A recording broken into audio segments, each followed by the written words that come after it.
Cinders of a waning sunset drifted above King's Landing like the last sparks of a dying forge, embers born on salt-scented wind that tasted of dusk and distant thunder. Jaime Lannister watched them from the Queen's Tower, forearms braced against a crenelle carved centuries before his birth. Golden light crawled across the gilded lions of his armor, turning steel to flame, and flame to blood. The city below, bruised by war yet stubbornly alive, mumbled its thousand evening voices.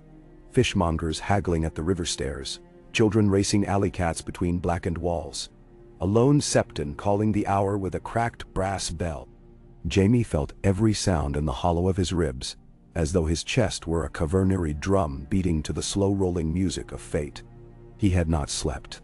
Some men claimed prophecy came in dreams, but Jaime had learned that the gods, if they spoke at all, did so through hunger, exhaustion, and the treacherous clarity that followed sleepless nights.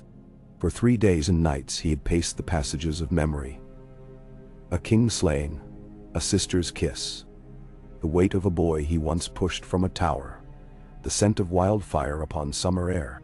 Each recollection hammered him, forging anger and shame into something deadlier, something sharp enough to cut through the knot now choking Westeros.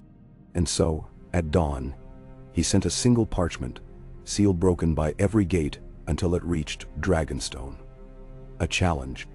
Your Grace Daenerys, Stormborn of House Targaryen, first of her name, breaker of chains, meet me beneath the blackened dragon gates at first light of the Maiden's moon. Blade to blade. Winner claims the Iron Throne. Winner claims your dragons. Loser lays down crown, armies, blood debt. Let the realm be spared one final slaughter. He signed no titles, only Jaime, only Lannister, only Kingslayer, though that name he left unwritten. The city remembered it well enough. Now the night settled, and tomorrow's dawn approached with a certainty more terrifying than any battle roar. Jaime drew a slow breath. The wind hissed between merlons, tugged a strand of golden hair across his cheek, and hummed around the leather-bound stump where once his sword hand had been. The phantom ache returned, not pain exactly, but the memory of weight. It reminded him of his every limitation. It reminded him anything worth doing must be done despite those limitations. He flexed fingers that were not there, and felt the straps of the golden hand tighten. Tyrion had once called the prosthetic a fool's crown, but today it served him. A gauntlet, a symbol, a lie Daenerys might yet believe until cold steel proved otherwise. Footsteps echoed behind him. Sir Brienne halted a respectful distance away, helm underarm, candlelight spilling across her scarred cheek. She had sailed from Tarth when rumors whispered that Jaime hunted destinies again, and she had come in silence, bearing neither judgment nor plea, until now. Tomorrow,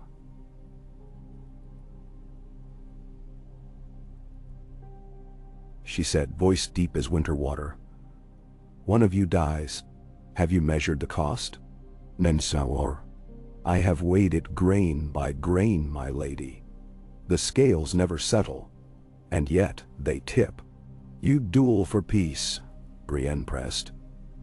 But if you fall, Cersei's loyalists will rise again. If the Dragon Queen falls, her unsullied will storm the city for vengeance. This challenge may light the very slaughter you hope to avoid. Jaime's smile was a tired crescent. Perhaps so, but war already stalks these streets. At least a duel offers the realm one clear answer. She stepped closer, gauntleted fingers tightening upon the helm's rim. Do not fight only for answers. Fight for the living. Nam. I fight for a story to end, Jaime murmured. Mine, hers, the realm's. Call it what you will. Brienne placed her helm between them on the parapet. Then take my shield. He glanced at the broad-faced steel, the blue field painted with the sunset of House Tarth. Sun and sword, honor and promise. Your father's colors, Brienne. A shield's purpose is service. Let it serve tomorrow.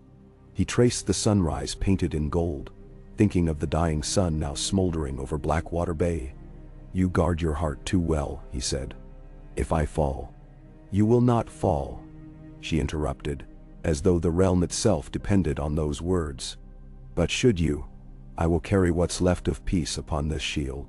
Her conviction was a blade keener than Valyrian steel, cutting through the fog of his doubts. Jaime nodded once, unable to thank her without betraying the frailty beneath his grin. He lifted the shield, felt its weight settle into muscle memory, born of tournaments long past. Brienne left him to the gathering dark, and Jaime lingered until the sea consumed the last ember of daylight. Only then, with the world reduced to silhouettes, did he descend the winding stair and stride through torchlit halls toward the armory. Inside, racks of polished blades and axes glimmered like constellations.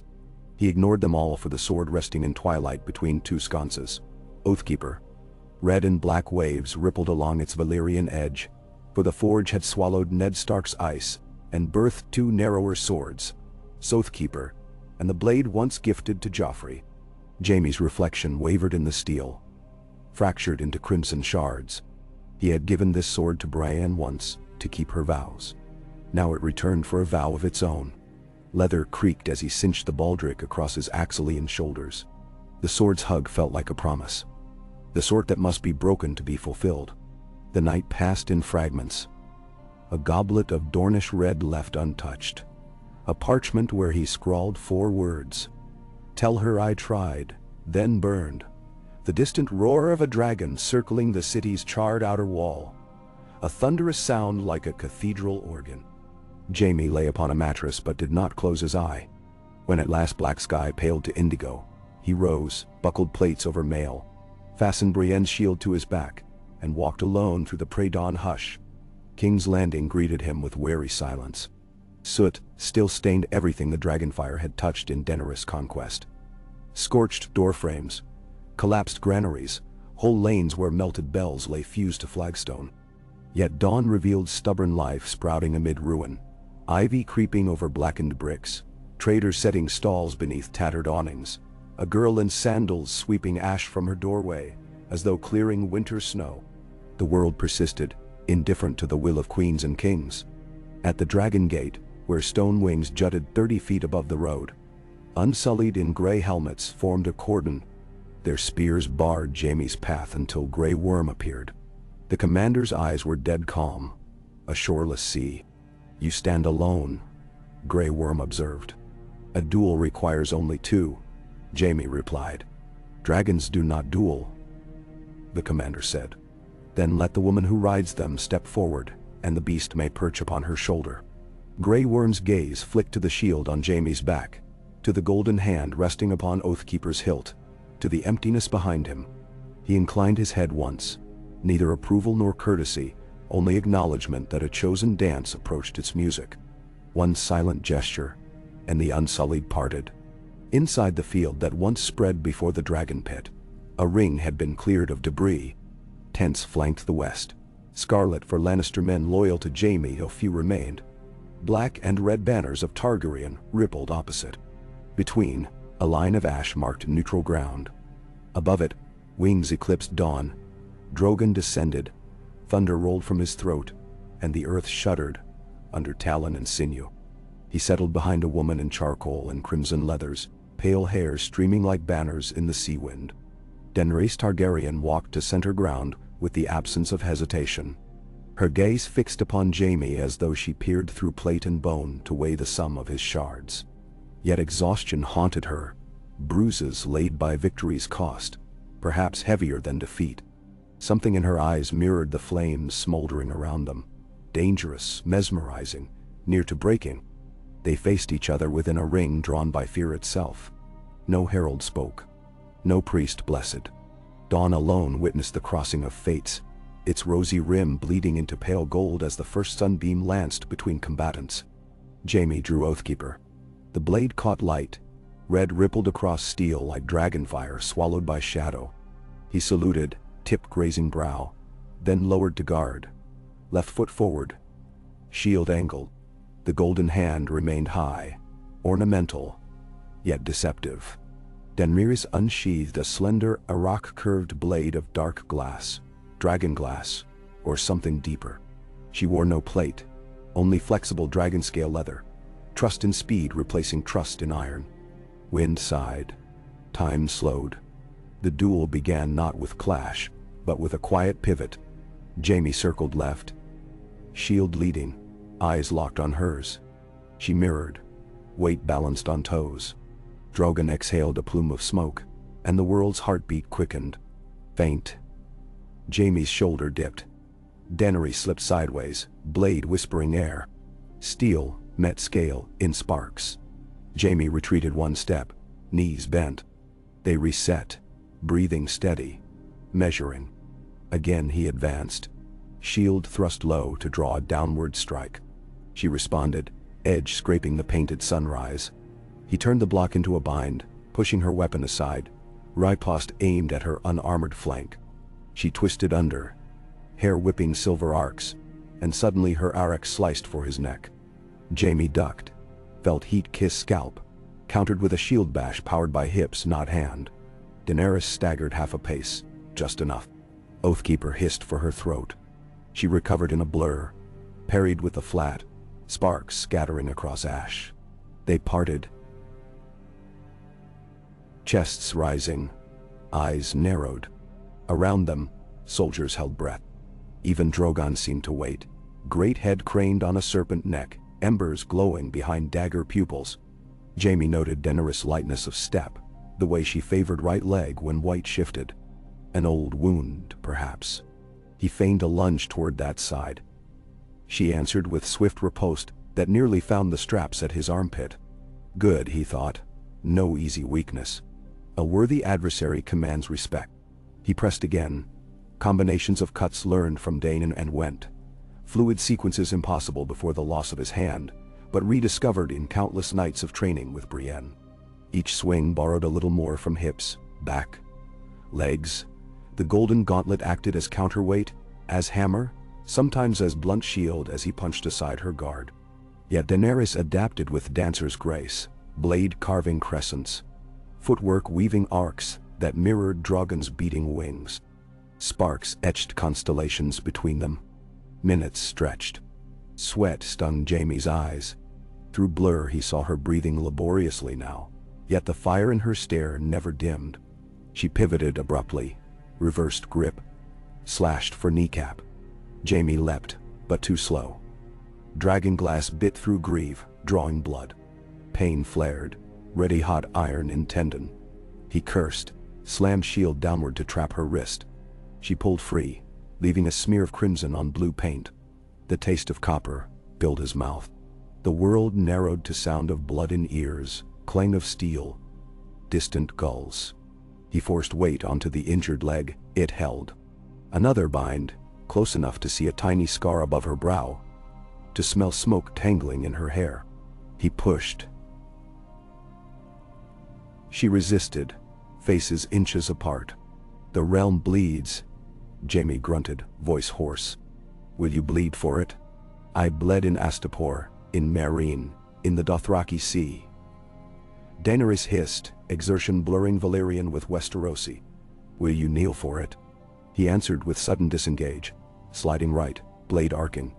She ducked, rolled across soot, came up striking. The edge clipped his visor, ringing his skull.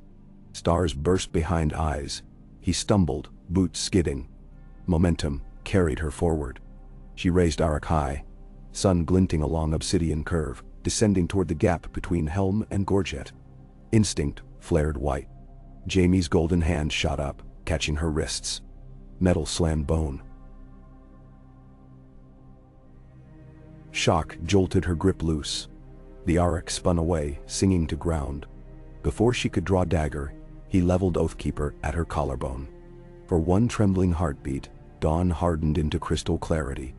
Breath coiled in the cold gap between them. Drogon roared, a sound that cracked dawn's fragile shell.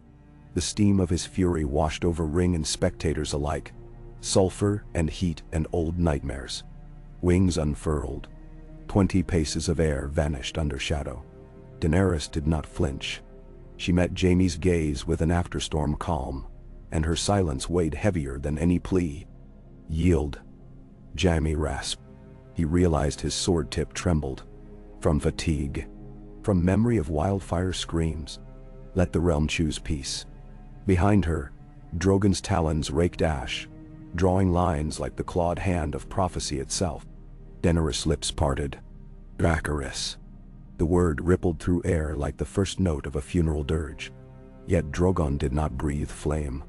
Instead, the dragon's roar faded into a rumble, almost questioning. Smoke wreathed his nostrils, but fire stayed caged. Both armies shifted, uncertain. Jaime's blade pressed a fraction deeper. Daenerys' eyes glistened, not with fear, but revelation. "He knows my heart," she whispered, as though the confession were to herself. "He knows I would burn this city for victory. He will not obey until I choose another path." "Then see." "Then choose," Jaime urged, the pain in his leg coming alive, hot as forge coals. "I choose the realm."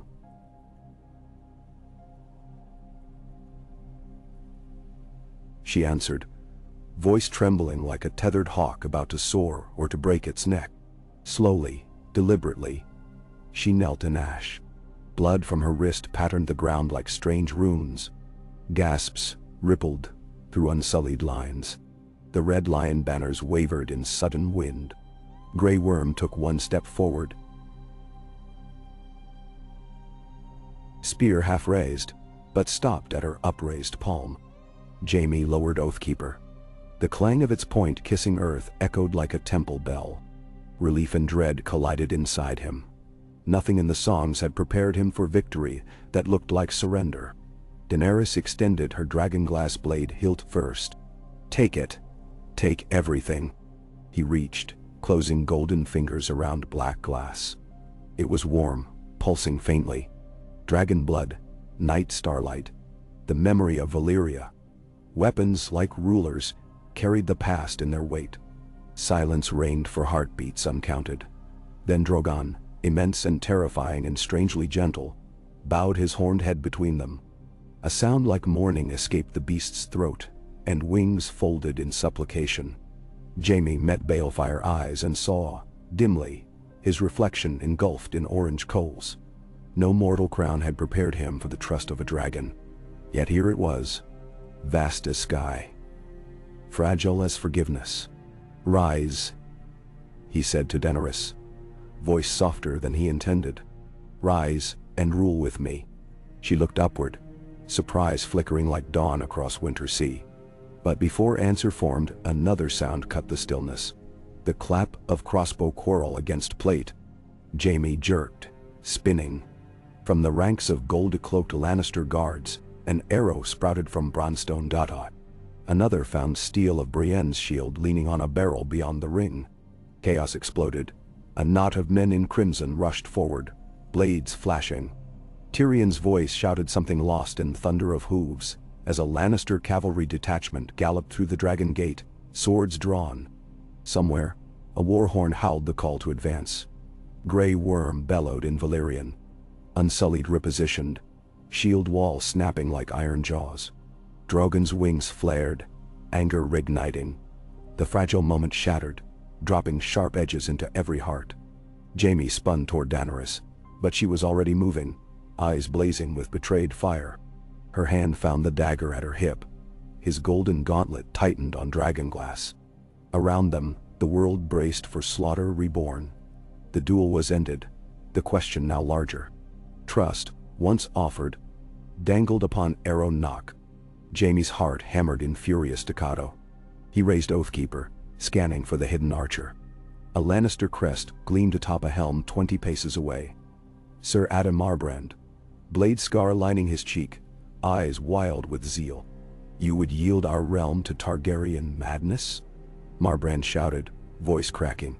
"For shame, Kingslayer?" Another quarrel launched. Jaime deflected with the flat. Sparks sputtering. "Hold!" he roared. "Stand down." But fanatics did not heed reason. The cavalry crashed against unsullied pikes.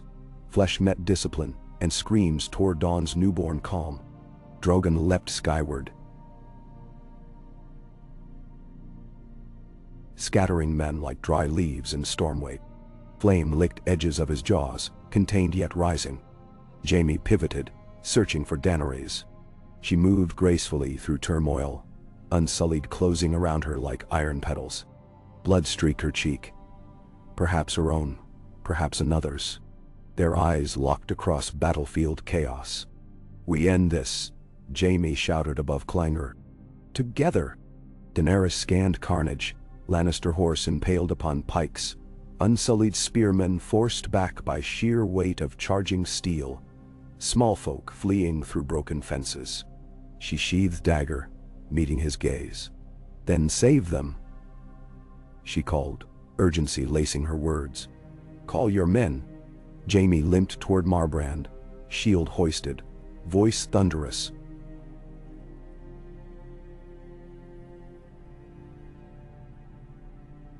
"Sound retreat, by order of Lord Commander of the Kingsguard." But the horns of war drowned him. Marbrand's horse reared, lashing hooves. Arrow feathers hissed past Jaime's ear. A shadow eclipsed the sun. Drogon descended in wrath, flame blasting a swath of empty ground, scorching soil to glass mere yards from Marbrand. Horses shrieked. Men scattered. When smoke cleared, charred pikes jutted skyward like fingers of accusation. Silence returned, thick and trembling. Marbrand slid from saddle, stared at ruin, and dropped to knees. His sword fell with a thud. Jaime exhaled. Chest tight. He strode toward the man, forced voice steady. "This must stop. Lay down arms." Across the field, unsullied advanced 3 paces, then halted, spears level but unthrust. Grey Worm's gaze never left Jaime. The commander waited, testing perhaps. Daenerys approached Drogon's flank, laying a hand upon obsidian scale. Her shoulders trembled, whether from rage or relief he could not tell. She whispered in Valyrian, and the dragon settled, wings folding with titanic sigh. Jaime reached Marbrand, accepted the surrendered sword, and lifted visor to read betrayal in an old friend's eyes. "Your zeal almost doomed us all," he said. Marbrand's lips quivered. "You doomed us when you knelt, Kingslayer." "I did not kneel. I persuaded her to rise." Jaime turned, raising the captured blade overhead. "Lannister men, the fight is done. Sheath your weapons or pay forfeit by my hand." One by one, crimson cloaks slackened, swords lowered.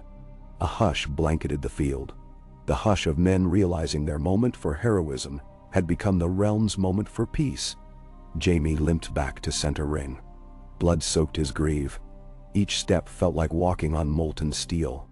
Yet clarity guided him like a star over shipwreck. He reached Daenerys. Ash clung to her silver hair. Her lavender eyes glimmered with questions. Trust fractured, mending, fractured again. Jaime extended Marbrand's surrendered sword, hilt first. 2 blades surrendered, he said. Should be enough to forge something new. She accepted the sword, testing weight. "If we forge together," she answered slowly. "The fire must be ours, not mine alone." "Then let it be so," Jaime replied. They stood amid smoldering ground, dragon looming behind, armies watching. Dawn, fully risen now, painted clouds rose and gold and violet. Wounds of daybreak that hurt and healed in equal measure. Jaime offered his uninjured arm. Daenerys placed her hand upon it. The clasp felt fragile, fierce, uncertain, necessary. From distant towers, bells tolled the hour of prime. Once, their peal had signaled conquest, surrender, madness. Today they rang an unanswered question. Whether the realm would accept peace forged by unlikely allies, or demand more blood. Jaime listened, head tilted, as sound washed over him like river over stone. The bells had tolled for Aerys, for Robert, for Joffrey, for Tommen. Let them toll again, for possibility. Somewhere beyond city walls, the first cries of gulls rose, heralding tide's return. The sea would come, as it always did, smoothing what fire had scarred. In that rhythm, Jaime heard the promise of time, the single gift neither crowns nor dragons could deny. Beside him, Daenerys lifted her face to the fragile morning. Her lips shaped words he barely caught. Not Dracarys this time, but Valar Morghulis, spoken like prayer and warning both. Yes, he thought, all men must die. Yet before they did, some might live long enough to change the song. The day had only begun, and already destinies bent like steel in forge heat, awaiting the blows that would decide their shape. The duel's first blade stroke was but the opening note. Ahead lay hours, days, perhaps generations of choices. 5 hours would pass before sunset. 5,000 choices might pass with them. Jaime tightened his grip on her hand, felt her fingers tighten in return. Together, they stepped toward the silent watchers, and the story resumed its slow, uncertain crawl toward whatever ending the singers had not yet learned to name.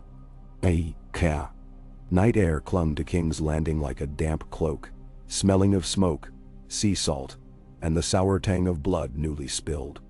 After the last clash of steel faded, murmurs rippled through the gathered ranks. Lannister men whispering of treachery, unsullied murmuring in low Valyrian. Small folk pressed behind half-collapsed walls, daring to hope that no more fire would fall from the sky.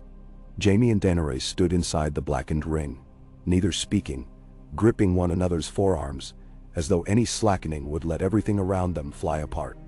Grey Worm advanced, ash puffing beneath his sandals. "Your Grace." He addressed Daenerys first, then flicked a wary glance to Jaime. "The field is secured. Some of the Lannister cavalry refuse to lay down arms. They withdraw to the Lion Gate." "Meaning?" Jaime exhaled. "They'll try to hold the outer walls, my sister's instinct. Brienne can speak to them. Many trust her more than me now." Daenerys squeezed his wrist, silent assent. She turned to Grey Worm. "Form a shield corridor. Let Sir Brienne pass unchallenged." Grey Worm signaled, and 50 Unsullied moved like a single hinge, clearing ash-striped ground toward the Lion Gate. Brienne trod at their center, battered helm tucked beneath one arm. Cracked paint on her shield a smear of midnight blue. As she passed Jaime, she paused long enough to touch her fingers to the painted sun. There was no need for words. Her nod promised she would bring the wavering lions in, or else stand between them and another wave of dragon flame. Drogon inhaled, wings rustling like sheets of thunder in the still uneasy hush. A rivulet of flame leaked between his fangs, reflexive, tasting the tension. Jaime felt the slight tremor in Daenerys' grip, as she chanted soft Valyrian, soothing not only the beast, but herself. The dragon lowered his head, nostrils steaming, amber eyes watchful. At the edge of the ring, Tyrion emerged from behind a toppled column. His fine doublet bore a tear along one sleeve, dust coating his curls. He took in the devastation, the two rulers standing in the eye of it, and blew a slow, incredulous whistle. "Remind me never to bet against sibling stubbornness," he said, voice carrying as he approached. "Brother, you have a remarkable talent for surviving impossible odds, and your grace," he gave Daenerys a half bow, "for showing mercy in the face of every reason not to. We may have the makings of peace after all, if no one ruins it in the next half hour." "Then?" "Half an hour," Jaime huffed. "You're generous." Tyrion gave a shrug that tried for levity, but landed closer to exhaustion. "In my experience, peace is much like wine. Best enjoyed quickly, because someone's bound to smash the decanter." A cluster of red cloaks dragged Ser Adam Marbrand forward, his wrists bound with torn reins. His face was pallid, eyes darting like a stag at bay. Marbrand's whisper carried, "Kingslayer, you cannot mean to yield everything we bled for. Your sister's hold is weak. Strike now and the city is ours without bowing to dragon tyranny." "Da." Jaime regarded him, memory flashing of tournaments at Lannisport. The smell of lilac fields, songs sung in summer evenings before thrones and crowns, devoured every friendship. "I do mean to yield," he murmured. "Not everything, only the lie that endless war will heal the realm." He gestured for the Unsullied to loosen Marbrand's bindings. "Accompany Ser Brienne. Listen to her counsel, or remain here and face the Queen's justice." He did not specify which queen. Let the man contemplate both. Marbrand hesitated, rubbing circulation back into his wrists, then bowed his head and followed Brienne's retreating column. With immediate threats tamped, Jaime's injured leg buckled. Daenerys steadied him beneath one shoulder, Drogon looming overhead like a temple guardian. The wound throbbed, each pulse a sharp knock on a door he preferred stay shut. Daenerys guided him to a makeshift bench of scorched timber. As she knelt to expose the cut, unsheathing a thin dirk to slice away ruined leather, Tyrion produced a stoppered flask and cloth. He poured clear liquid, brandy by scent, over the gash. Jaime hissed. Daenerys tore a strip from her sleeve and pressed it firm. "You should rest," she said. He managed a crooked grin. "So should you. But somehow, I doubt either of us will." 2 hours crawled by. Sunlight climbed above tiled roofs broken like dragon scales. In the Queen's Tower Solar, a council assembled. Tyrion leaning on a cane, Grey Worm stiff as a spear, Brian still coated in soot, Sir Davith of the City Watch with a split lip, and Gendry Baratheon, armorer-turned-lord, who had ridden at dawn with 100 Stormlanders. Blouses of parchment littered the oak table, ink still drying. Jaime, bandaged and propped on cushions, kept Oathkeeper laid across his knees. Daenerys, opposite him, folded her arms against the chill that seeped through cracked window shutters. Between them burned the question hotter than dragonfire. How to convince armies, lords, and small folk that the day's madness heralded not apocalypse, but fragile dawn. Tyrion cleared his throat. First Order, the realm must see unity. Announce co-regency. King Jaime Lannister and Queen Daenerys Targaryen. Grey Worm stiffened. My queen does not share the throne. Daenerys raised a hand. Let him finish. Thank you, Tyrion continued. Titles are negotiable. My brother never sought to call himself king, but symbolism matters. If the High Lords witness Jaime crown Daenerys, and the queen acknowledge him as prince consort or hand, they'll understand the reconciliation is real. Jaime traced a finger along Oathkeeper's fuller. I care little for crowns, but a crownless king is anarchy. Lannister banners will not kneel if they believe I merely surrendered. Brienne spoke next, voice calm, measured. Sell it as mutual oath. 2 blades crossed, 2 leaders bound. Knightly vows. People comprehend that. Gendry rubbed a soot-smeared brow. Storm's End already honors Queen Daenerys for breaking chains. They'll accept you beside her if we stand witness. Daenerys let breath out slow. Very well. We plan a ceremony atop the Red Keep at noon. Jaime will swear fealty. I will name him Lord Protector until a great council affirms the line of succession. Grey Worm frowned but said nothing. Tyrion dipped quill. Next. Food-eyed. Battlefields breed famine. Fleets from the Reach must be secured. Granaries reopened. All right, Lady Talatarli, she's pragmatic. They. Do so, Jaime said, then turned to Brienne.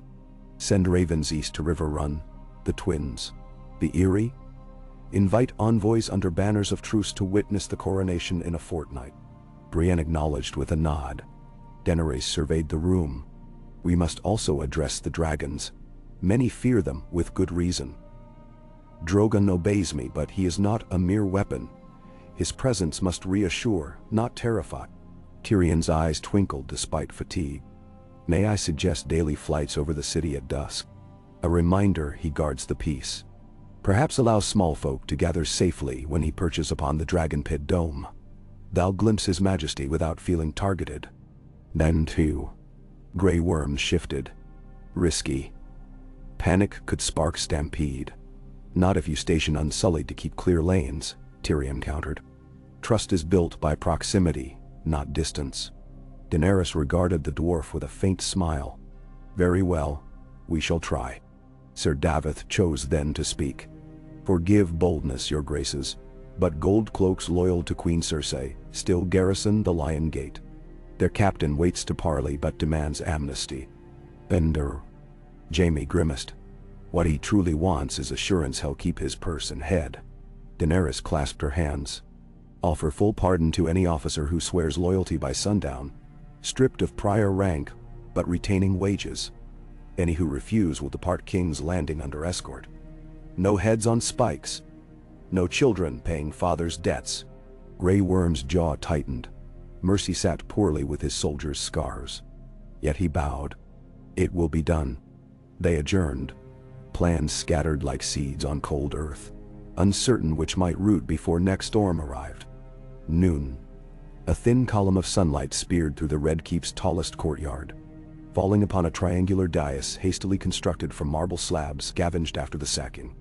Around it gathered as many lords, knights, and captains as ravens and runners could summon on short notice. Small folk crammed archways and balconies, curious whether death or deliverance would unfold. Jaime ascended 3 steps, his limp hidden by Brienne's discreet arm. He wore no crown, only burnished half-plate, red cloak pinned at uninjured shoulder. The golden hand gleamed like a too-bright star. At dais center waited Daenerys, clad in flowing black scaled cloak, silver hair braided with a single strand of Lannister red ribbon. Drogon perched atop the broken towers above, massive shadow blanketing the crowd. Visible, yet still. Tyrion, acting herald, cleared his throat. Lords and ladies of Westeros, people of King's Landing, soldiers and sailors, breakers of chains and makers of coin. Hear now the union of houses Lannister and Targaryen, sworn to end this cycle of war. Murmurs buzzed like disturbed wasps. Jaime knelt before Daenerys. She drew a slim Valyrian dagger, catspaw's blade, and touched its flat to each of his shoulders. I, Daenerys Stormborn of House Targaryen,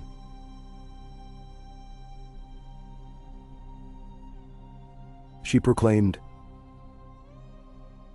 first of my name, breaker of chains, queen of the Andals, the Rhoynar, and the first men, do name Sir Jaime Lannister, Lord Protector of the realm, shield of the people, and my sworn sword. She sheathed the dagger. Jaime rose, wincing as bandaged leg protested. And I, Jaime of House Lannister, do place my life, honor, and love in your hands, my queen. Before gods and men and these witnesses, I pledge fealty, and pledge that any dragon's flame spent henceforth be for the realm's defense, never its torment. Bah! He lifted Oathkeeper high. Daenerys wrapped her hand atop his around the hilt. Together, they planted the sword point into the dais. Gold and silver fingers interlaced on red-black steel. Bells tolled from every tower, first tentative, then swelling into jubilant cacophony. Cheers erupted, not unanimous. Some booing, some shocked silence, but loud enough to roll like surf against the harbor cliffs. Above, Drogon trumpeted, wings beating an updraft that sent banners snapping. Jaime let out a breath he hadn't realized he'd held. Daenerys' eyes glistened but did not break. In that instant, the realm's fractured heart felt one beat closer to mending. Dusk bled lavender across rooftops. Jaime leaned on a balcony parapet, overlooking Blackwater Bay where supply ships now queued at the quays. Their sails saffron and green and russet, colors of houses once sundered, now cautiously returning. Brienne stood beside him, helm under arm, watching fishermen string nets across quieter water. "You've become part of every song they'll sing," she said softly. He chuckled. "Songs will edit out the limp and the fear. They might. But I want." She turned to face him fully. "The wound must fester if the wrappings stay. Let me change them." He nodded, grateful. They moved inside, candles flickering golden pools across stone. She knelt, careful fingers unlacing greave straps. As she peeled back bandage, she frowned. "Signs of rot. We need the maesters." "Summon one," he agreed, swallowing pain. "There's enough infection in this city already without me adding another corpse." Her answering smile was sad and brave. "You're no corpse, Sir Jaime. Not yet. Not until you've kept this realm in one piece long enough to matter." That night, thunderheads rolled in from the narrow sea. Rain hammered slate roofs, seeping through wounds in walls left by siege. Lightning silhouettes flashed across Daenerys' solar, where she sat alone beside a table strewn with old letters. Viserys' childish scrawl, Jorah's faded counsel, Miss Undy's neat curling hand. She ran fingers along familiar curves until tears blurred ink. A knock. "Enter." Jaime stepped through, cloak damp from the storm, carrying a tray. 2 bowls of stew, loaf of crusty bread. Cook insisted we eat. Said a queen cannot rule on rage alone. Daenerys accepted the bowl. Steam curled into hair straying loose from braids. They ate in silence. Spoons clinking. Outside, lightning revealed Drogon spiraling above the city, tail lashing clouds like a whip. Jaime set spoon down. I spent years believing I alone knew the price of power. Today showed me I knew nothing. Your restraint saved thousands. Then, she stared into broth. I almost burned it all again. An arrow away from flame. Her voice broke. Why is mercy harder than wrath? Because mercy asks us to live with the enemy afterward, he answered. Wrath leaves nothing alive to challenge us, but also nothing alive to share the burden. He reached across table, palm up. After a breath, she laid her hand in his, fingers cold, trembling. Lightning illuminated twin shadows against rain-slick glass, one slender, one broad. And for a moment, those shadows looked like wings. Thunder faded by dawn. Maester Hollard pronounced Jaime's leg free of rot after poultice of honey and garlic. He left instructions. Rest.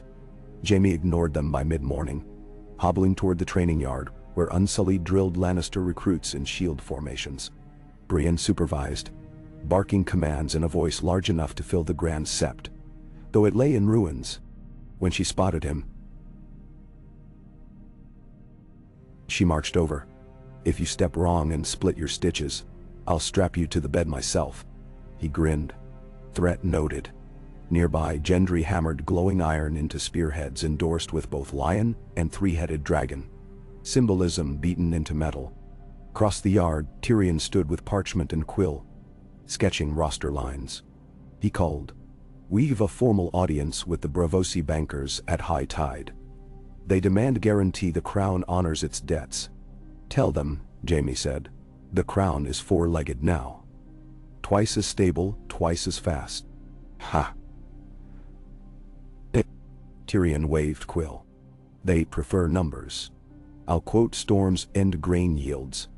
Then, together, they moved toward the armory arch when cries erupted near the gate. A rider spurred through, cloak sodden, horns of his helm broken. He slid from saddle, staggered before collapsing. Guards hauled him upright. Jaime recognized the man as a scout assigned beyond Rosby. Blood soaked his mail. Report, Jaime ordered. The scout gasped. Bandits, my lord.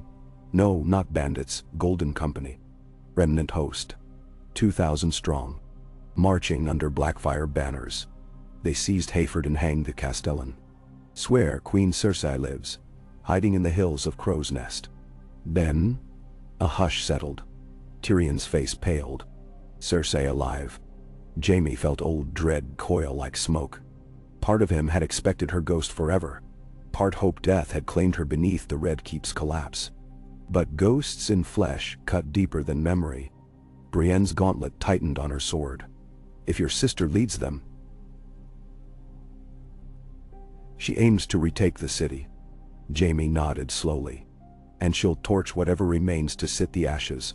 We must meet her before she gathers more. Grey worms strode up at word of threat, eyes cold. Unsullied will march within the hour. Jaime held up a hand. We can't strip King's Landing of defenders. Send a sortie of trusted knights, fast riders parley. I'll go. Brienne objected. You're wounded. Even so. He turned to Daenerys approaching from the stone stair. Her expression unreadable. Will you fly with us? She considered sky where Drogon circled. A dragon overhead might push her to desperation. But my presence could persuade her men to see futility. Jaime's jaw clenched. Or she'll try to kill you again.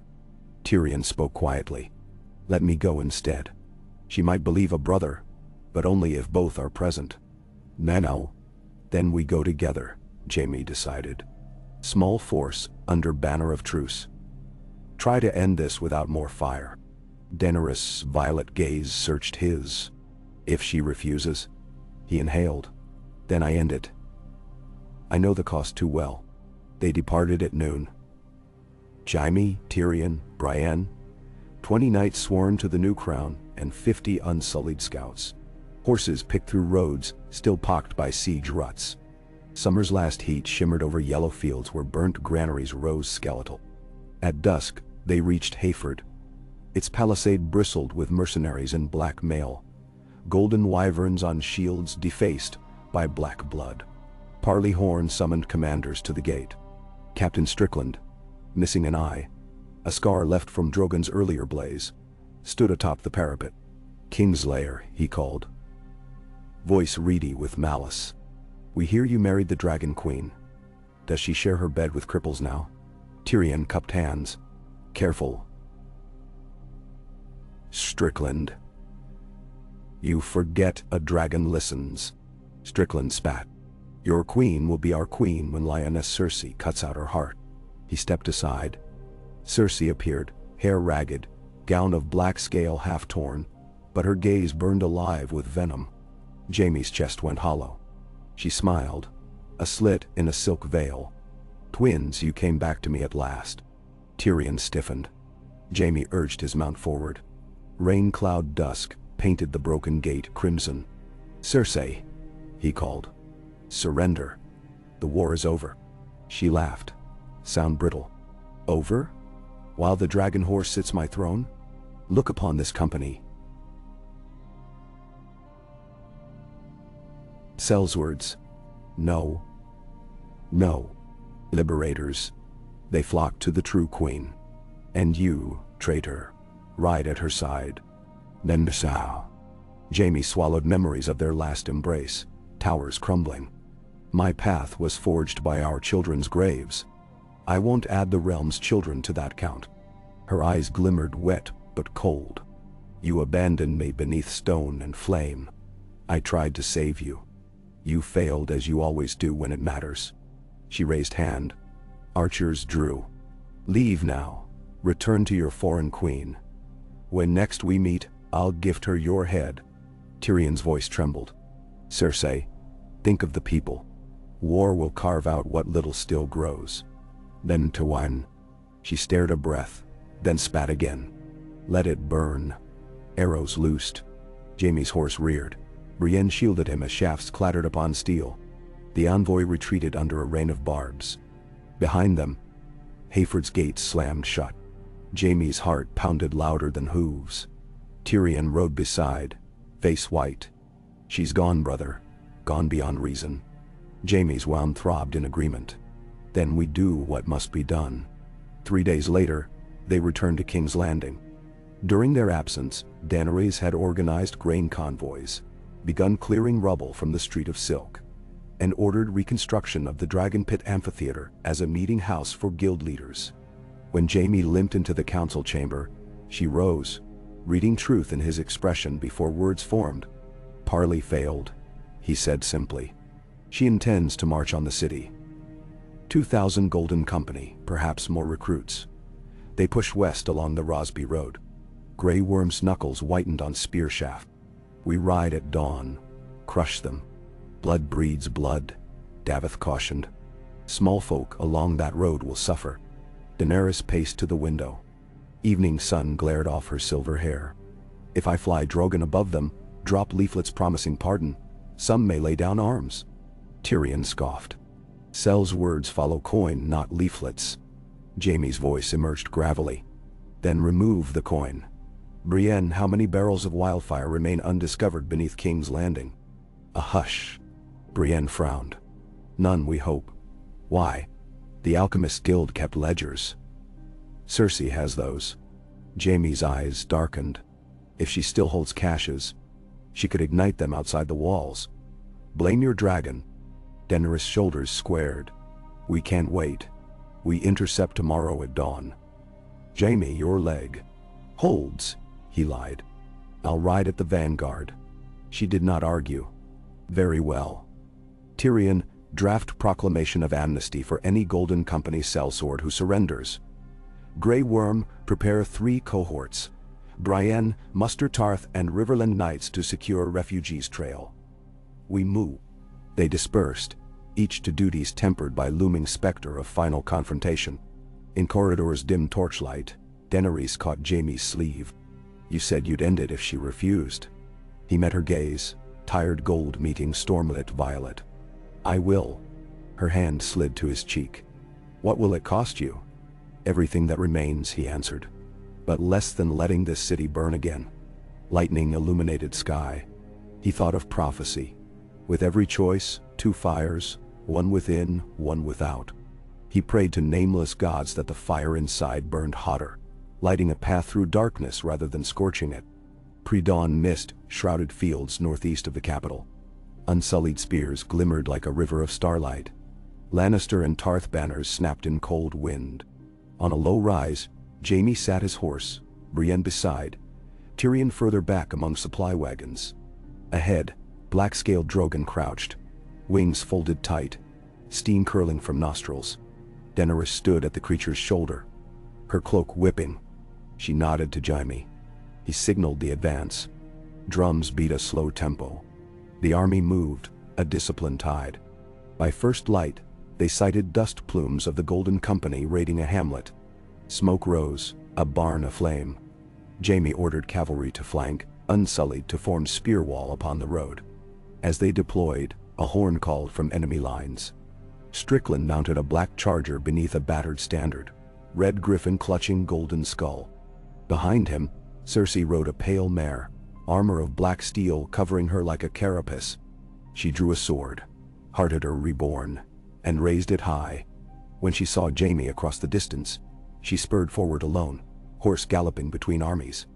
Jaime matched pace, limping mount into the gap. Dust swirled around them. The plain's silence hung between heartbeat and catastrophe. Cersei reined to a halt, 10 paces away. Her face, once sculpted arrogance, now lines of night and salt. She lifted visor. "One last time we stand on opposite sides. Must it end so?" Jaime's answer cracked. "Too many died because we clung together when we shouldn't, and stayed apart when it mattered. Then come to me now. We'll raise our child to rule." He blinked. "Child?" Her hand dropped to belly armored but subtly swollen. "Yours," she whispered. "Our future." Hope flared, savage and sudden. Then memory. Cersei's love as lethal as wildfire. He glanced past her, villagers tied to stakes near burning barn. Golden Company archers notched arrows at unsullied ranks. A distant clang where mercenaries looted a smithy while farmers begged. Jaime's heart shattered cleanly along an old fracture. Our child deserves more than ashes. Tears shone in Cersei's eyes, vanished behind iron. Then see it, unborn. She wheeled her mount, galloped back. Horns blared. Golden Company surged. Unsullied braced, shields interlocking. Drogon rose, a living mountain, wings blotting sun. Daenerys vaulted to saddle. Jaime drew Oathkeeper, kicked heels. Pain lanced thigh, yet he raced forward, rallying knights. Battle crashed like a tidal wave. Arrows hissed. Pikes splintered. Unsullied discipline carved mercenary chaos. Yet Golden Company cavalry thundered around flanks, sabers flashing. Jaime clashed with Strickland mid-melee. Sword to sword. Sparks flying. Strickland snarled curses. Jaime parried, riposted, slashed through gorget. Blood spurted. Strickland fell. A roar split heavens. Drogon strafed enemy lines, flame channeled narrow to avoid friendly ranks yet broad enough to scatter mercenaries in panic.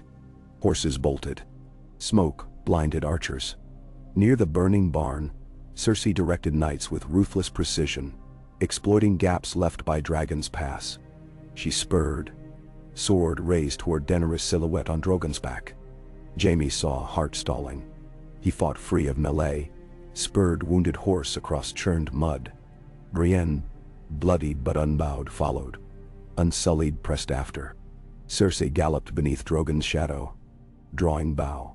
Black shaft notched with wildfire-tipped arrow. She loosed. Green glare streaked toward Daenerys. Dragon wings beat. Daenerys ducked, arrow searing past to explode among mercenary ranks, consuming them in viridian inferno. Cersei drew second arrow. Jaime screamed her name. She glanced.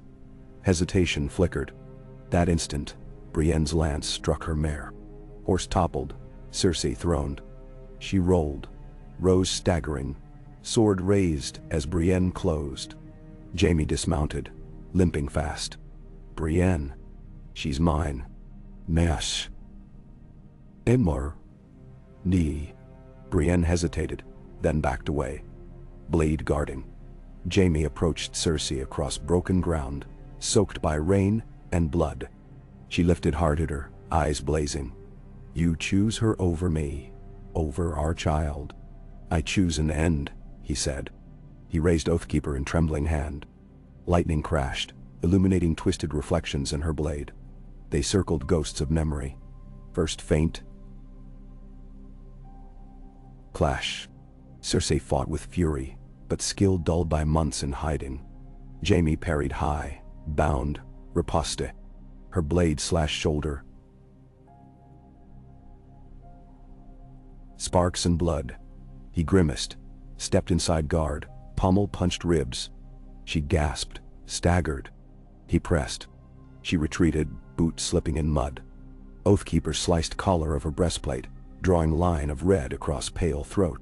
She touched the blood, looked at fingertips, disbelief dawning like sun behind storm. Don't, Jaime whispered. Yield. Her laugh was broken glass. She lunged. He sidestepped, pivoted, sword pommel smashed temple. She dropped to knees. Mud spattered silk of her hair. He stood over her, blade poised.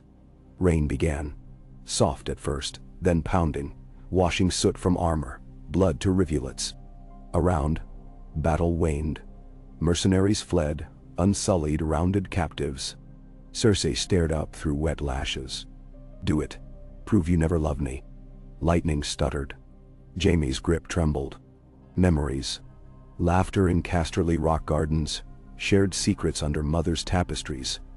Twisted nights in the Red Keep, whispered vows over dead child's cradle.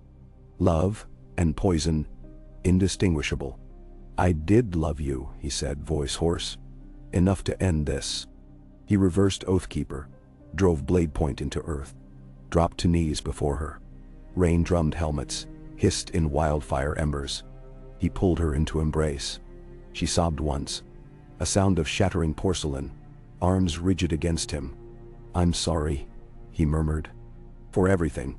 Her arms slackened, hands slid to his neck, loving, lethal.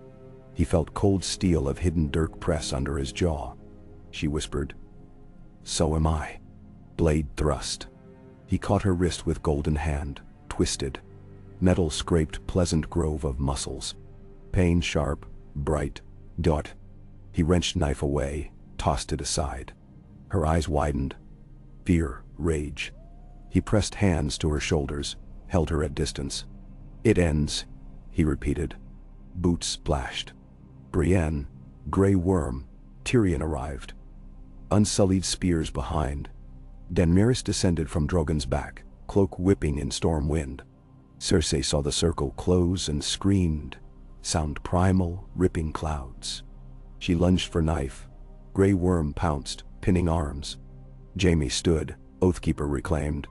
He met Daenerys's gaze. She extended a hand, permission to act. Rain fell harder, a curtain between seconds. Steel whispered. Jaime raised sword. For one heartbeat, brother and sister locked eyes through blinding downpour. Shared past, unborn child, endless nights of regret distilled into that gaze. He swung. Blade kissed flesh. Cersei's gasp merged with thunder. Heart-eater clanged to mud. She sagged into Grey Worm's arms, life coursing away crimson. Tyrion sobbed once, turning aside. Brienne lowered head. Rain washed blood from Jaime's hands, or tried. Daenerys watched, face carved from dawnstone. She stepped to Jaime, laid a hand on his shoulder. It is done. He could not speak. He stared at the body that had been half his soul. Feeling nothing. Feeling everything. Somewhere inside, a boy pushed Bran from a tower again. A man stabbed a king with wildfire under his throne. A father's corpse rotted on a privy. Tales folded upon tales. Unsullied gathered prisoners. Drogon landed, wings shielding the fallen from the rain. Like a final benediction, Jaime knelt in mud beside Cersei's still form. He closed her eyes with trembling fingers. "Goodbye," he whispered, unaware if the word reached ears living or dead. Daenerys waited until he rose. "Come," she said. "The realm still needs you." He nodded. Lightning flashed. Silhouette of dragon and two figures framed against tumultuous sky. They walked through wet ash toward waiting armies, toward uncertain peace. Days passed. The Golden Company disbanded, captains paid in coin, and safe passage across the narrow sea. Small folk dragged charred timbers from fields, sowed autumn wheat. Ravens carried news to every corner. Queen Daenerys and Lord Protector Jaime declared a great council at Old Town in spring, to forge laws shielding realm from tyranny, no matter whose sigil flew above castles. Inside the Red Keep solar, maps covered tables. River routes for grain, healer circuits for plague wards, chartered drafts for city guilds. Tyrion coached scribes. Brienne drilled a new order of oath-sworn knights pledged solely to realm not ruler. Their tabards quartered half lion, half dragon, sunburst of Tarth guarding center. Jaime, leg healing, daily walked battlements. He paused often where wildfire once consumed souls, whispering silent penance. Each evening he met Daenerys atop the Dragon Pit dome, where Drogon basked under stars. There they spoke quietly, planning a peace neither quite believed, but both would die to win. One night, as moonlight silvered collapsed towers, Daenerys turned to him. "The songs will call you Queenslayer now," she said. He touched the golden hand resting on parapet. "Let them. A man's titles matter less than his deeds in the end." She studied him. "And what deeds remain for us?" He angled face to cool wind smelling of salt and brick dust. "We rebuild. We teach dragons to guard, not burn. We teach lions to roar for justice, not coin. And when time carries us away, we leave a realm that forgets how to hate its own children." Daenerys. Moonlight caught her smile. Soft, uncertain, hopeful, ambitious. He returned it. Ambition built these walls. Now let it build bridges instead. Below, torches traced the city's arteries, flickers of human tenacity. Above, Drogon lifted his head, sniffing night. Instead of a roar, he released a low, rumbling croon that rolled across rooftops like distant thunder promising rain after drought. Jaime listened. For the first time in years, the sound did not tighten his chest. It felt, impossibly, like a lullaby. They stood shoulder to shoulder, silent, until candles in the tower windows winked out one by one, leaving only starlight to witness the fragile, stubborn miracle of two rivals who had chosen, against every ghost inside them, to lay down swords before history forced them to pick them up again. "Yeah, okay." Rain swept in from the sunset sea, riding a low-bellied sky that flashed with brief, silent lightning. It washed King's Landing clean hour by hour, sluicing ash from shattered tiles, whispering through alleys where half-collapsed timbers gaped like broken ribs. Every gutter ran gray-green, smelling of lime and wet slate, and still the city lived. Candlemakers reopened their stalls beneath patched awnings. Fishwives sold silver sprats by torchlight. Amber-rubbed septons passed with jars of onion broth for the sick. The realm was learning, clumsy and imperfect, how to breathe again. Jaime Lannister woke before dawn to the rasp of the rain on balcony shutters.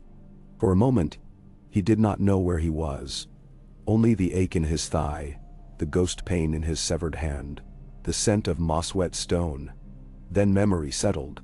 The Red Keep's West Tower, a solar once reserved for visiting lords, now turned to the Lord Protector's chambers.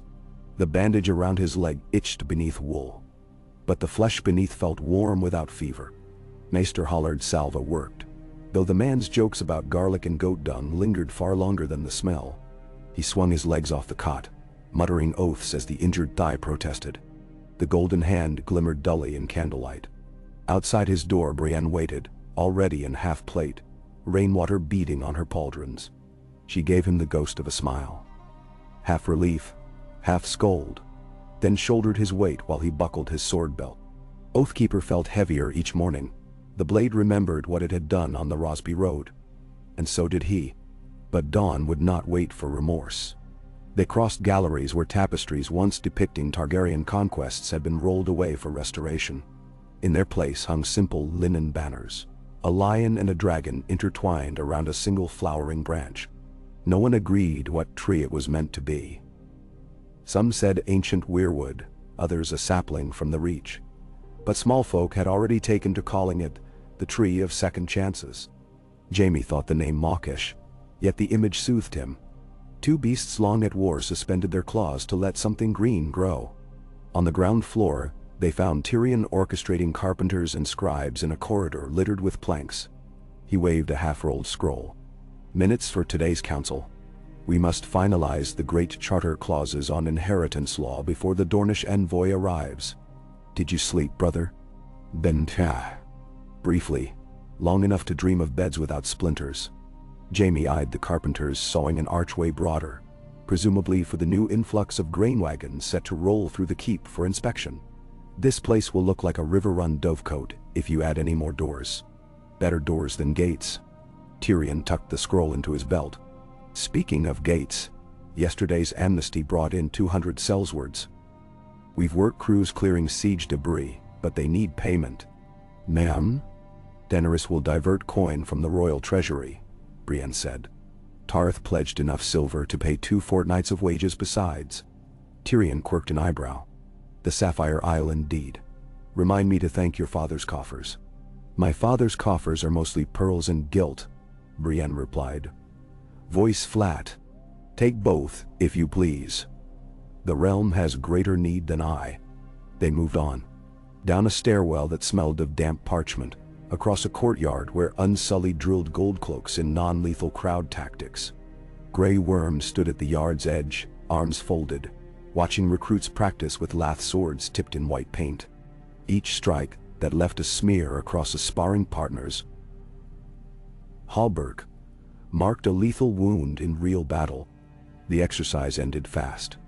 Gold cloaks grumbled but rubbed paint from their armor, surprised at how quickly seasoned infantry could humble supposedly hard men of the city watch. Jaime heard one recruit mutter, "Better paint than blood," and hoped the lesson would last. From the yard a ramp descended toward the old dungeons. Here, masons mixed lime slurries for new cells, though these were not cages of rust and rot, but airy chambers with barred windows and straw pallets. Tyrion had insisted a realm rebuilt on justice must house prisoners, not corpses. Some guards still sneered at the idea, yet the work progressed. The empty space where the black cells had been collapsed after the dragonfire now opened into a grotto shimmering with underground springs. Lanterns threw dapples across water. Stonecutters spoke of converting it into cisterns for the poorest districts. Jaime approved. Water quenched revenge far better than pikes. They emerged into rain-flecked light near the outer terrace that overlooked the city. Below, orange glow from bakeries lit narrow lanes. Over everything loomed the half-ruined Great Septi, its once white columns blackened. No rebuilding had begun there yet. The faith militant had not sent priests to bless the new regime, and the queen dared not advance masons without invitation. Faith was a delicate wound, too fresh to sew closed by decree. For now the Septi remained an aching silhouette, reminding everyone of fire, fanaticism, and fragile hope. Drogon slept curled around those ruins, wings shrouding stone skeletons like the cloak on a slumbering giant. Rain steamed on his scales, lightning mapping quicksilver highlights across ridges. Some nights he would roar at moon shadows, but this dawn he merely snored. A rumble that shook puddles like small earthquakes. Jaime felt absurdly protective of the beast. Drogon had become, in strange turns, a promise and a warning. Keep peace, or wake the fire. Daenerys stood near the terrace parapet, hair unbound, rain lashing silver streaks across her cheeks. She had barely left Drogon's side since the battle on the Rosby Road. She faced south, where the King's Road vanished into haze. At her elbow, a raven perched, feathers slick, parchment tied to its leg. She untied the ribbon, glanced at the message, then folded it tight. "From Winterfell?" Tyrion asked. She nodded. "Sansa accepts the invitation. She rides with a northern delegation. Tenantry uneasy but willing to consider the charter." Jaime exhaled. He had feared the North would stay aloof. "And Jon?" Daenerys' smile was small. "Sansa writes he hunts beyond the wall, seeking lost free folk. He leaves governance to his sister. Wise of him. Ghost reportedly disapproves every letter by chewing the corner." "Then?" That drew a laugh even from Brienne. Rain clattered. Lightning faded. Daenerys turned to the three of them. "Come.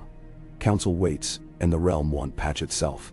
They ascended the tower where the council chamber, once draped in Baratheon antlers, now hung plain wool bunting dyed storm gray. Inside, a dozen lords and ladies rose from benches. Gendry Baratheon sat nearest the hearth, hammer sigil stitched bold on cloak clasp. Lord Robin Arryn perched bird-like with maester and nurse in attendance. The boy had grown in height but still tilted his head as though expecting eagles to whisper counsel. Lady Tala Tarly and Sir Harry Swift represented Reach and Westerland's merchants. Dornish seats remained empty, envoys delayed by stubborn floodwaters on the Mander. Grey Worm, acting as master of war, opened with reports. 10 raider bands quelled along the Blackwater. Grain convoys reached Maidenpool. Pirates near Tarth driven off by Dragonstone galleys. Each success helped, but trouble brewed elsewhere. Bandit preacher named Brother Mercy stirred villages west of Harrenhal, claiming the crown's peace was false. The lion and dragon a beast, with 2 mouths that would devour the poor. Jaime exchanged a glance with Daenerys. They would have to answer such sermons with bread and honest justice, or steel if mercy failed. Next came coin. Tyrion unfurled ledgers thicker than siege stones. Royal vaults held fewer golden dragons than rumors claimed. Cersei's wars had drained them, yet tariffs on spice from Lees and pearls from Tarth trickled back. If spring harvests survived, enough coin could finance new aqueducts, fund orphan halls, restore levees in the Stormlands. But they needed alliances, and alliances needed tokens more potent than promises. Brienne rose when discussion turned to law. She proposed the charter articles hammered out with maesters. Abolish forced wardship, guarantee trial by sworn magistrates, forbid blood price for small folk slain by lords. The last clause sparked murmurs. Lord Swift objected to equating peasant and noble blood. Brienne's glare silenced him. Gendry offered an amendment. Lords must maintain roads through their fiefs or pay double levy for crown upkeep. Tala Tarly supported, citing how brigands thrived in rutted lanes. Robin Arryn, surprisingly attentive, declared the Ares mountain passes open to crown messengers. No tolls, so long as the charter forbade sellswords within 30 leagues of the Vale. Agreement struck. By mid-morning, ink stained every fingertip. Rain eased. Light slanted through leaded glass. Jaime's injured legs stiffened from sitting. He stood, pacing the room in measured steps. Each time his boot tapped flagstone, counselors' eyes followed. He disliked the attention but used it. A shattered realm needed symbols. If a maimed Kingslayer could limp toward redemption, perhaps the realm could limp after. Tyrion adjourned for midday meal. As benches scraped, ravens fluttered outside. One darted through a cracked window, scattering parchment. It landed on the board before Daenerys, clutching a scroll sealed in pink wax. Dorne's color. She broke it carefully, scanning. Her lips pressed. Dornish envoy meets us at Brimstone Crossing tomorrow, she announced. They request the Queen herself receive their prince. Little harm in it, Tyrion mused. Water gardens remain neutral, but their spice ships could bankroll half the charter. Little harm. Grey Worm repeated, frown etched. Unless it is trap. Daenerys shook her head. Prince Kyle Martell spent 2 years hostage at King's Landing. He loved the city before the dragons. I'll fly Drogon to the crossing. No army, only my guard. Tyrion opened his mouth, closed it. Jaime knew that look.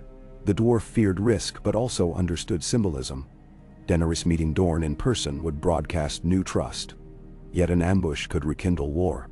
Jaime spoke. I will accompany you. A small escort. Brienne, Grey Worm, a dozen knights. Your leg, Daenerys began. Hollard cleared me to ride. He lied again, though the maester had merely muttered something about stubborn idiots. Besides, if Dorne sees lion and dragons side by side, they'll believe peace stronger than vengeance. Grey Worm accepted with curt nod. Brienne consented, already calculating cavalry routes. Tyrion sighed. Very well. I'll draft contingency orders. If ravens fall silent more than a day, Dragonstow's fleet sails south. Afternoon waned. Jaime sought the rookery's high balcony for fresh air. Rain clouds parted, revealing a slice of autumn sky painted bruise purple. He rested elbows on wet stone, watching gulls wheel above harbor cranes raising new masts. Each creak of pulleys echoed decades of rot being hoisted from water. For the first time since boyhood he imagined a future not hammered to Cersei's iron will. Strange to think hope could feel heavier than despair. Footsteps behind. Brienne joined him, cloak damp. She studied the harbor lights flickering on. I should thank you, Jaime said softly. For what? For not killing Cersei yourself. It would have been easier. Brienne's jaw tightened. Don't thank me. I wanted to. Part of me still does. But you needed to choose, not me. He nodded. Silence stretched, filled by distant waves. He thought of the unborn child lost in that muddy field, of how many lives had been bent by prophecies and pride. Tears threatened. He swallowed them. Does it ever stop? He asked. What? The weight. No. Her voice gentled. But we grow stronger shoulders. That.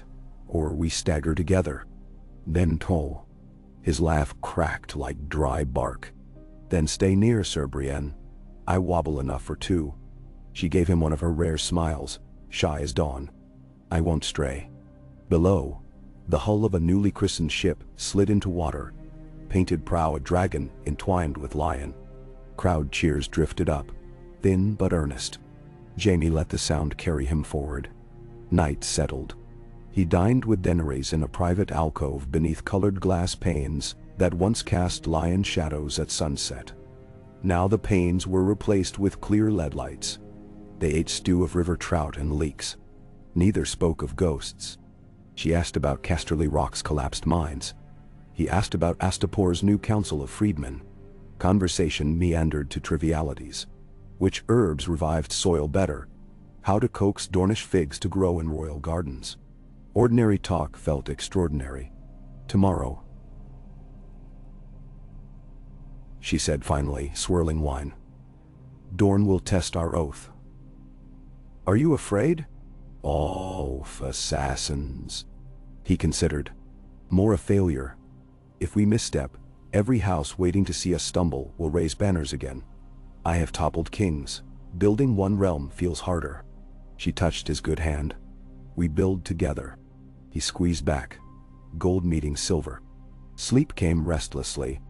Dreams of wildfire tunnels, of Cersei's scream, of a child without a face reaching for him from dark water.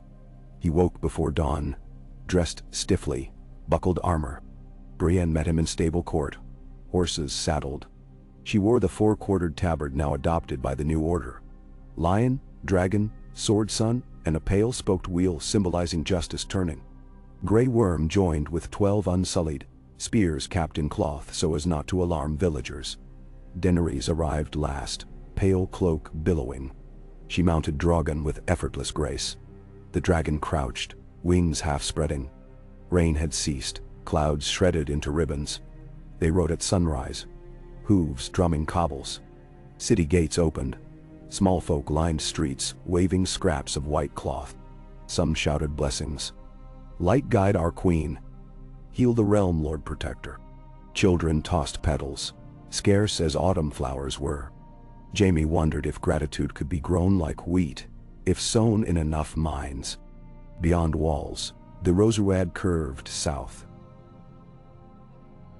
through low hills. Morning mist beaded on mane and visor.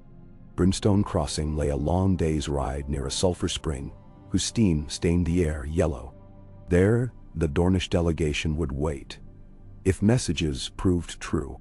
Midway they paused at a hamlet rebuilding after burnings. Daenerys dismounted,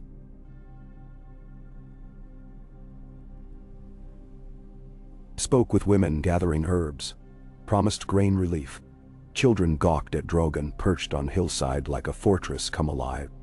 Jaime knelt to let a boy touch the golden hand. The child asked if it was real gold. Jaime winked. Half real, half lesson. When they left, villagers bowed not from fear, but cautious awe. By late afternoon the land flattened into salt marsh fed by hot springs.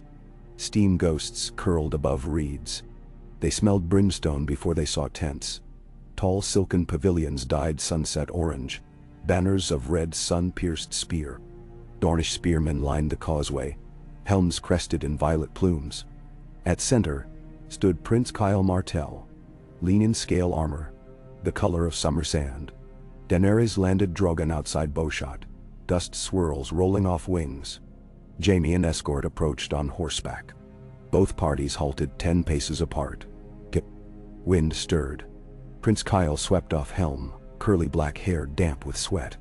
He strode forward alone, palms open. Your Grace. He bowed deep.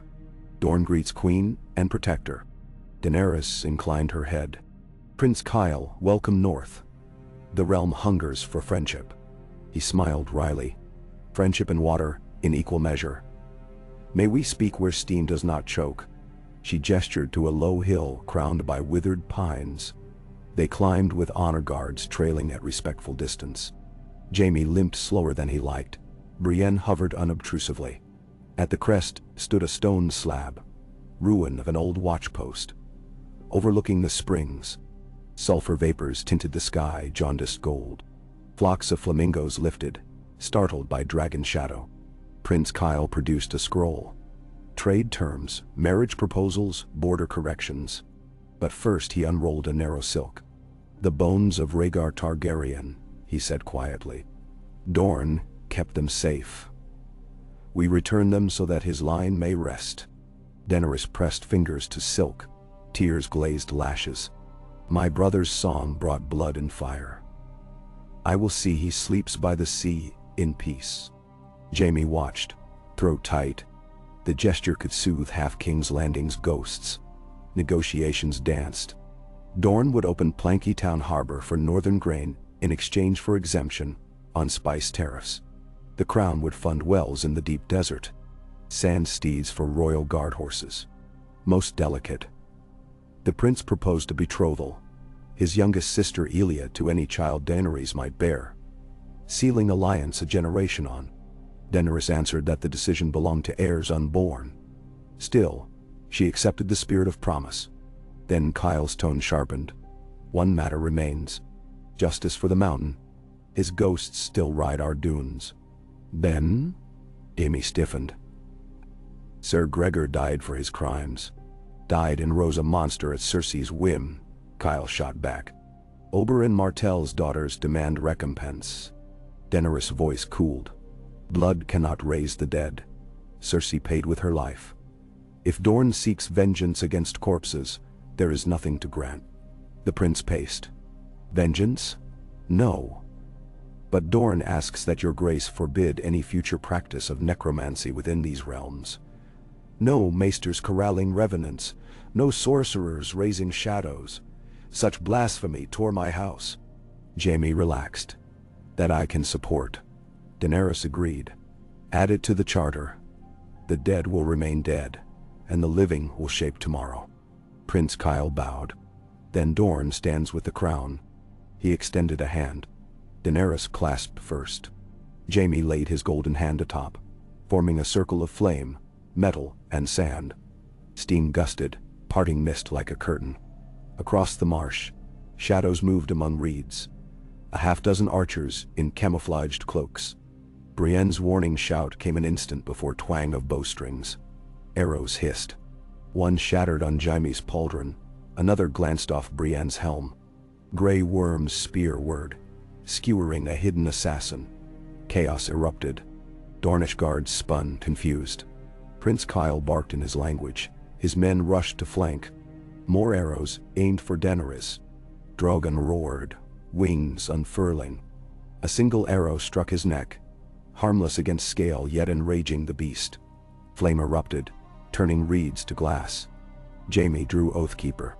Pain flared up his thigh. He spotted assassins retreating along causeway, ragged cloaks bearing the sign of a bleeding star. Brotherhood of Brother Mercy. Vengeance cloaked in piety. He bellowed for horses. Brienne threw him the reins, mounted beside. They charged through sulfur mist, unsullied spears forming wedge. Arrows whickered, clattering off shields.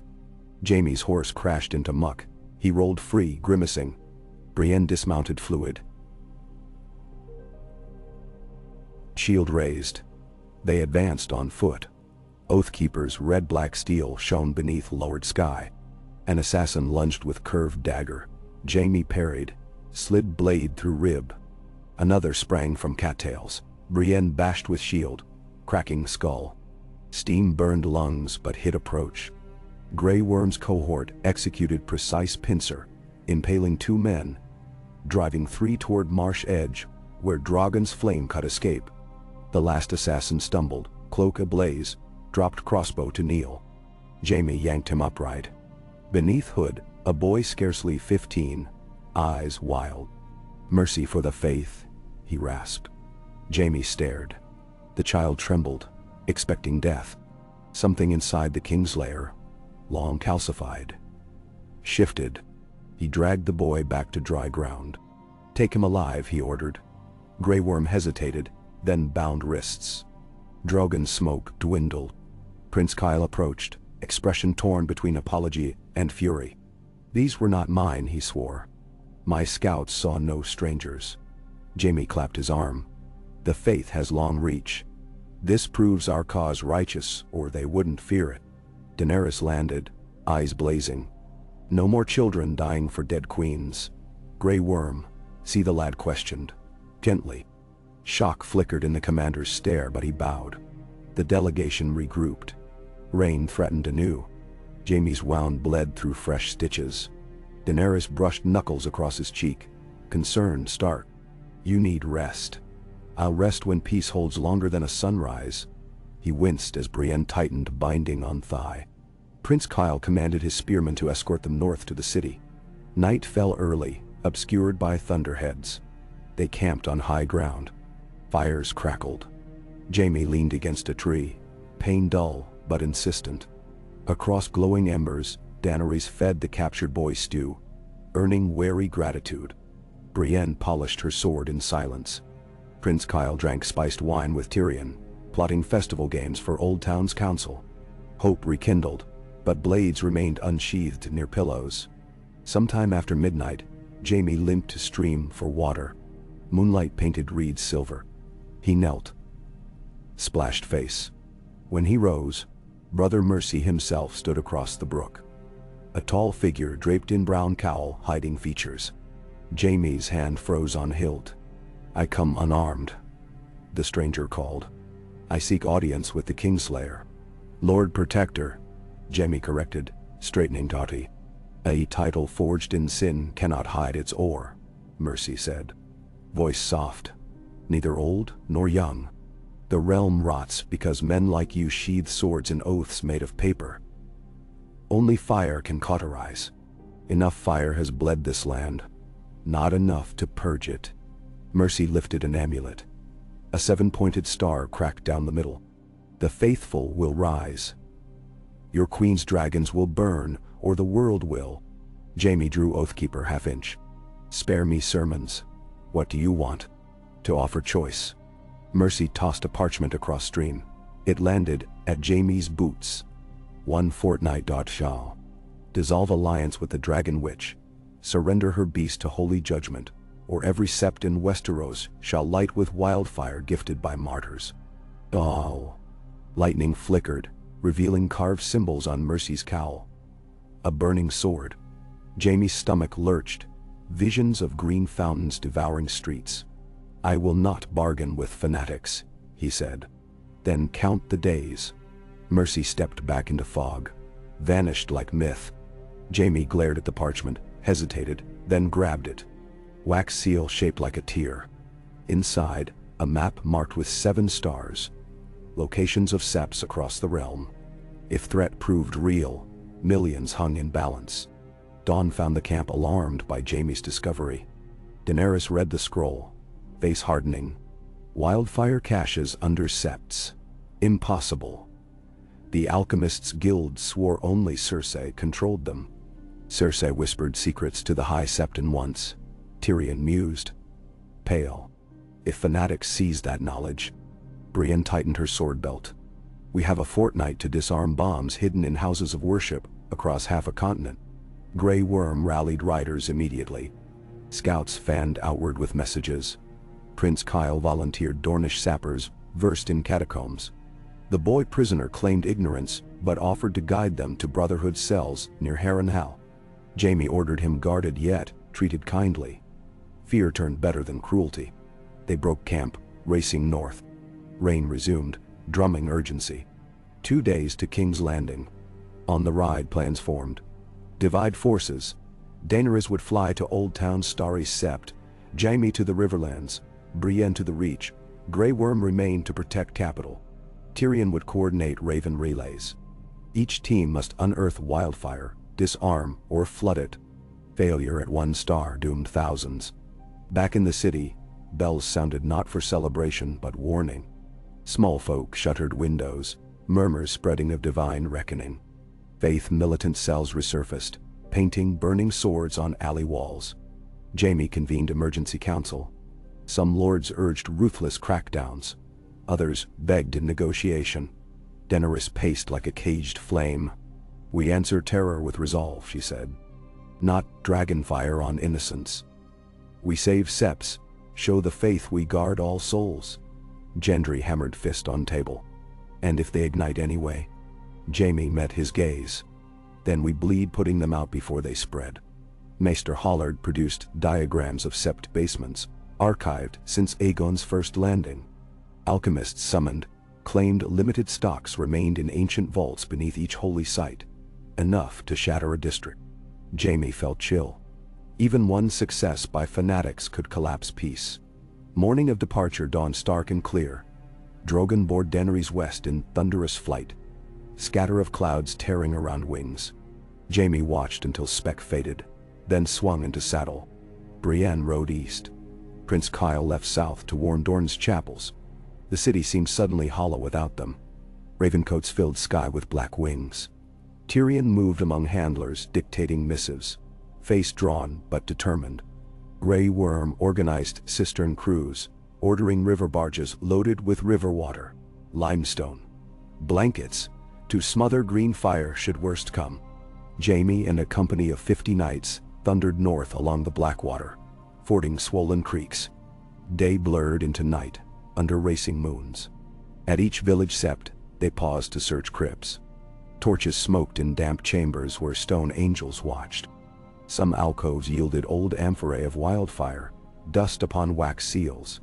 They hauled barrels into rain, cracked stoppers, let storm drown lethal flames. At others, nothing. Either caches had been removed or never placed. 5 days passed. Muscles burned, wound reopened. Still they rode. In the sodden ruins of Harrenhal's outer septi, they captured 3 brothers of mercy, loading kegs onto wagons. Under interrogation, milk of the poppy for pain, soft words from a septa they'd once threatened, the prisoners confessed.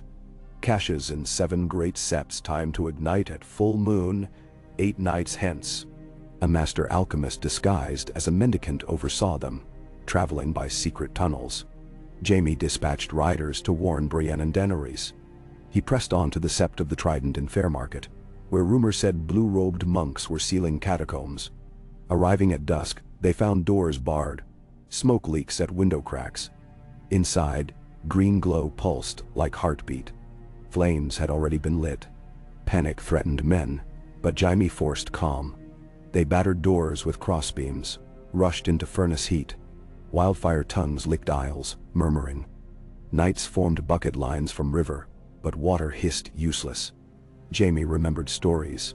Sand quenched wildfire. He ordered pews smashed, dirt beneath and stable dung shoveled atop flames. Hours dragged. Sweat seared eyes. One knight slipped, armor blazing. Jaime dragged him clear, doused with sand. Brienne would have done better, he thought grimly, but she was miles away facing her own apocalypse. Near dawn, last ember died. Septi floor lay buried under mounds of scorched earth. Statues cracked, windows shattered. Yet townsfolk outside cheered as bells rang salvation. Jaime slumped on steps, lungs wheezing, stitches torn anew. In the east, a red stain heralded sunrise. Ravens brought mixed news. Brienne disabled wildfire under the Mother's Mercy Sept near Highgarden. But 2 sappers died. Daenerys flooded Old Town's vaults using Blackwater ships' bilge pumps rigged to Hightower aqueducts. Prince Kyle reported success in Sunspear. 4 stars extinguished. 3 remained. King's Landing's ruined Great Sept, the Starfall Shrine above the Torrentine, and the Sept at White Harbor. Jaime turned south again, though every muscle screamed. They reached King's Landing on eve of full moon. Grey Worm met him with grim tidings. Alchemists suspected a hidden cask still slumbered under the Sept's deepest crypt, unreachable because rubble blocked shafts. Without removing half the hillside, they couldn't reach it in time. If it ignited, the blast would topple the already cracked dome into Flea Bottom's heart. Tyrion suggested an audacious plan. Drogon could pour seawater directly through the broken oculus, once believed cursed, quenching flame before it birthed. Risk. Collapsed floor might drop dragon into inferno. Jaime consented only after Daenerys, arriving exhausted that night, swore Drogon sensed heat changes enough to pull away. Preparations raced. Bucket brigades filled cisterns, rigged braziers to light path. Full moon climbed above clouds like a bleached skull. At its zenith, green glow flickered beneath fractured marble slabs. Bells tolled alarm. Thousands evacuated streets. Jaime, Tyrion, Grey Worm, and Daenerys stood on scorched rooftop edge. Drogon hovered overhead, vast wings beating smoke clouds aside. "Now," she commanded. Drogon dived, jaws opening. A cataract of seawater roared through hole, cascading into depths. Steam geysered, hiss rising like demon's breath. For endless heartbeats they watched, praying stone would not shatter upward. The roof vibrated. Cracks spider-webbed. Drogon strained wings, pulling upward against suction of boiling vapor. Then silence. No emerald fire burst. Steam dissipated in night wind. The dome sagged but held. Daenerys guided Drogon to land upon a nearby tower. Citizens in distant streets erupted in cheers, echoing like thunder. 1 star left. White Harbor. Brienne reached it 2 nights later, flooding crypts with help from Manderley sailors. At dawn, Ravens confirmed final cache extinguished. The Brotherhood's plot failed. Brother Mercy vanished south across Blackwater Rush, but his spark died. Relief swept the realm. Bells tolled not for death, but thanksgiving. The faith militants' remaining cells accepted amnesty, agreeing to charter clauses banning militant orders. Maesters predicted a century of prosperity if lords honored the new code. Children played in gutters again, pretending to ride dragons that protected rather than burned. Grain carts rolled unhindered. Flea-bottom kitchens simmered vegetable stew laced with new hope. In early winter, the Great Council convened in Old Town. Lords, ladies, merchant princes, guild masters, captains of free companies all crowded the high tower's echoing halls. They ratified the Great Charter of Seven-Pointed Peace, swore dragons would serve as wardens, not conquerors, established equal courts for small folk grievances, set tithes for orphan care, banned necromancy and wildfire stockpiles. Jaime, standing beside Daenerys before the assembled realm, felt the charter parchment heavier than any crown. When it came time to sign, quills passed down the table. Daenerys signed first. Daenerys of House Targaryen, breaker of chains, queen of dragons and protector of the realm. She handed quill to Jaime. He hesitated, then wrote, Jaime of House Lannister, Oathkeeper. No titles. The chamber murmured approval. Sansa Stark signed for the North, her calligraphic strokes bold. Prince Kyle sealed for Dorne, Gendry for the Stormlands, Tala Tarly for the Reach. Robin Arryn scribbled awkward letters but beamed with pride. When charters sealed, Tyrion rose holding a wooden gavel. Let this council stand witness. A kingdom reborn not in conquest, but in consent. He struck wood. Applause thundered. Bells pealed across Old Town, echoing over sky where Drogon glided with Rhaegal's wild hatchling. One of three who had emerged from forgotten clutches near Valyria, now grown enough to ride thermals. That evening, on a balcony overlooking the Honeywine lit by lanterns, Jaime watched Daenerys speak with children offering garlands. Her laughter carried on cool breeze. For first time since youth he felt calm, the constant coil of duty easing. He touched the scar where Cersei's dirk had threatened. Pain remained, but pain could coexist with peace. Brienne joined him, fresh scar on her brow glinting. They shared quiet. She would be proud, Brienne murmured, glancing at Daenerys. Who? Catelyn Stark. She wanted honor restored. So did Ned. We've carved something Ned might trust. Jaime nodded. Let's hope Ghost of Tywin learns too. Let ghosts rest. She leaned forearms on rail, gaze soft. Daenerys approached, crownless, hair loose. She took Jaime's golden hand. There is a dance tonight, will you? I limp, he warned. Then we sway slowly. She smiled. Music drifted up, strings and drums. Gentle, patient. Jaime allowed himself led into vaulted hall, where candles flickered on marble columns. People parted, some bowing, some merely curious, all watchful. Daenerys placed his hand on her waist, rested her palm on his shoulder. They began to move, awkward at first, then smoother as crowd joined, forming rings of motion. Brienne danced with Gendry, Tyrion with Sansa, Kyle with a Reach Maiden. The tune shifted. Voices lifted in a song half Westerosi, half Dornish. Verses of sunrise over desert meeting ocean, of lion and dragon drinking from same river, of 7 new stars forging a crown no one need wear alone. No, Jaime did not know the words but felt them in the hush that fell between drumbeats. He glanced at Daenerys. Candlelight gilded her lashes, softened the lines war had etched. She met his gaze, unafraid. Around them the court spun, colors blending like newly woven tapestry threads. Outside Drogon roared, a distant, contented sound. Bells answered, clear and bright in winter night. Somewhere above clouds, moonlight touched the fractured dome of the great sept, glinting off newly laid lead glass that formed a giant flowering tree. Lion, dragon,